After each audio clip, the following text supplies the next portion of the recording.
આજના વિડીયોની અંદર આપણે ઇન્દિરા ગાંધી રાષ્ટ્રીય વૃદ્ધ પેન્શન યોજના છે એ આ યોજનામાં કોણ કોણ ફોર્મ ભરી શકે છે, યોજનાનું ફોર્મ ભરવા માટે કયા કયા ડોક્યુમેન્ટની જરૂર પડે છે, યોજનાનું ફોર્મ કઈ જગ્યાએ ભરવાનું છે, એની સંપૂર્ણ માહિતી આપણે આજના વિડીયોની અંદર મેળવવાના છે. તો વિડીયોની અંત સુધી જો, વિડીયોને સ્કીપ કરવો નહીં. સ્કીમનું નામ છે ઇન્દિરા ગાંધી રાષ્ટ્રીય વૃદ્ધ પેન્શન યોજના.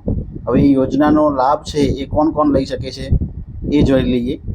તો યોજનાનો લાભ છે એ 60 વર્ષ કે તેથી વધુ ઉંમરના જે વ્યક્તિ છે એ આ યોજનાનો લાભ મેળવી શકે છે.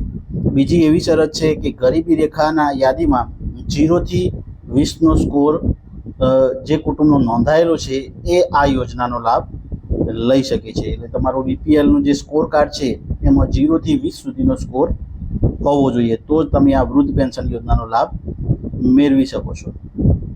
અરજી કઈ જગ્યાએ કરવી? હવે ઘણા વ્યક્તિઓને પ્રશ્નો થતો હોય છે કે અરજીનું ફોર્મ છે ઓનલાઈન ભરવું, કઈ જગ્યાએ ભરવું? તો તે એ સંબંધીનું અરજીનું ફોર્મ છે એ જિલ્લા તાલુકાનું જન સેવા કેન્દ્ર છે અથવા તો મામલતદાર કચેરી છે અથવા તો ગ્રામ કક્ષાએ ગ્રામ પંચાયત કચેરી છે, એ જગ્યાએ આ ફોર્મ ભરાય છે. એની જે વેબસાઇટ છે એની વધુ માહિતી તમારે મેળવવી હોય તો www.digitalgujarat.gov.in પર જઈને તમે આના પરથી માહિતી મેળવી શકો છો. નેક્સ્ટ આપણે જોઈએ તો યોજના સાથે જે ફોર્મ ભરવાનું છે એના માટે કયા કયા ડોક્યુમેન્ટની જરૂર પડવાની છે. તો યોજના માટેના જે જરૂરી ડોક્યુમેન્ટ છે એમાં પહેલાં તો ઉંમરનું પ્રમાણપત્ર. ઉંમરના પ્રમાણપત્રમાં શાળા છોડ્યાનું પ્રમાણપત્ર ચાલે અથવા તો ડૉક્ટર જે સરકારી દવાખાનામાંથી તમને વયપત્રકનો જે દાખલો આપે છે એ પણ માન્ય ગણવામાં આવશે. ગરીબી રેખાની યાદીમાં નામ હોવાનું પ્રમાણપત્ર. એ નામ હોવાનું પ્રમાણપત્ર ક્યાંથી મળી રહેશે? તો નજીકનું તમે જો ગામના છો તો ગ્રામ પંચાયતની અંદરથી તમને એ દાખલો મળી રહેશે, અથવા તો તમે શહેરના છો તો તમારે નગરપાલિકાની અંદરથી તમારે એ દાખલો મેળવવાનો રહેશે. પછી નેક્સ્ટ ડોક્યુમેન્ટ છે તમારું આધાર કાર્ડ છે, અને પછી નેક્સ્ટ ડોક્યુમેન્ટ છે તમારું બેંક એકાઉન્ટની વિગત છે. તમે જે એસબીઆઈ અથવા બીઓબી અથવા તો કોઈ બી બેંકમાં ખાતું ખોલાવેલું હોય એ પણ ચાલશે, અથવા તો પોસ્ટ ઓફિસમાં તમારું ખાતું ચાલે છે તો એ પણ આમાં ચાલશે. નેક્સ્ટ જોઈ લઈએ તો આ યોજના હેઠળ જે સહાય છે એ કેટલી મળે છે અને કોને કેટલી સહાય મળવા પાત્ર છે. કે જેની ઉંમર 60 થી 79 વચ્ચેના જે વૃદ્ધ પેન્શનાર્થીઓ છે એને ₹1000 સુધીની સહાય એના ખાતામાં મળવાપાત્ર થશે.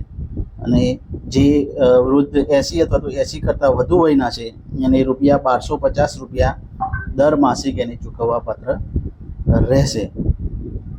તમે એ સહાયની ચૂકવણી છે એ સીધી તમારા ખાતાની અંદર જ મેળવી શકો છો. હવે અત્યારે સરકારશ્રીના નવા નિયમ મુજબ તમારા ખાતાની અંદર ડીબીટી કરાયેલું હોવું જરૂરી છે. જો તમે ડીબીટી અથવા તો કેવાયસી નથી કરાયેલું તો તમારે બેંકની મુલાકાત લઈને ડીબીટી અથવા તો કેવાયસી કરવાનું રહેશે. નેક્સ્ટ આપણે જોઈ લઈએ કે આ અરજી પત્રક ક્યાંથી તમને મળશે. તો અરજી પત્રક લેવા માટે તમારે, જો તમે ઓનલાઈન ડાઉનલોડ કરવા માગતા હો તો ઓનલાઈન પણ મેળવી શકો છો, અથવા તો જિલ્લા કચેરીએ જઈને મેળવવાનું રહેશે, અથવા તો મામલતદાર કચેરીથી જઈને પણ મળી શકે છે, અથવા તો તમે ગામના છો તો ગ્રામ પંચાયત વીસી દ્વારા પણ તમને મળી શકે છે, અથવા તો કોઈ જગ્યાથી નથી મળતું તમે તો ડિજિટલ સેવા સેતુ.gov.in વેબસાઇટ પર જઈને તમે ડાઉનલોડ કરી શકો છો. જો અરજી તમારી મંજૂર થાય અથવા તો ના મંજૂર થાય એની સત્તા છે એ મામલતદારના હાથમાં જ રહેલી છે, બરાબર. જો અરજી નામંજૂર થાય તો તેની અપીલ અંગેની અરજી કોને કરવાની? તો નામંજૂર કરવામાં આવેલી અરજી અંગે 60 દિવસની અંદર પ્રાંત અધિકારીશ્રીને અપીલ કરવાની જોગવાઈ કરેલી છે. તો કદાચ કોઈ કારણસર તમારી અરજી કેન્સલ થાય છે તો 60 દિવસોની અંદર તમારે ફરીથી અરજી કરવાની રહેશે, અથવા તો એની અંદર સુધારો કરવાનો રહેશે. સહાય ક્યારે બંધ થશે?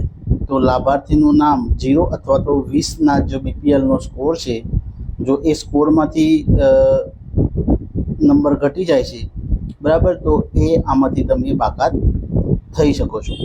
તો આવી જ માહિતી યુટ્યુબ પર મેળવવા માટે અમારી ચેનલને હમણાં સબસ્ક્રાઈબ કરો અને આ માહિતી વધુમાં વધુ લોકોને પહોંચાડો જેથી લાભાર્થી આનો લાભ ઉઠાવી શકે.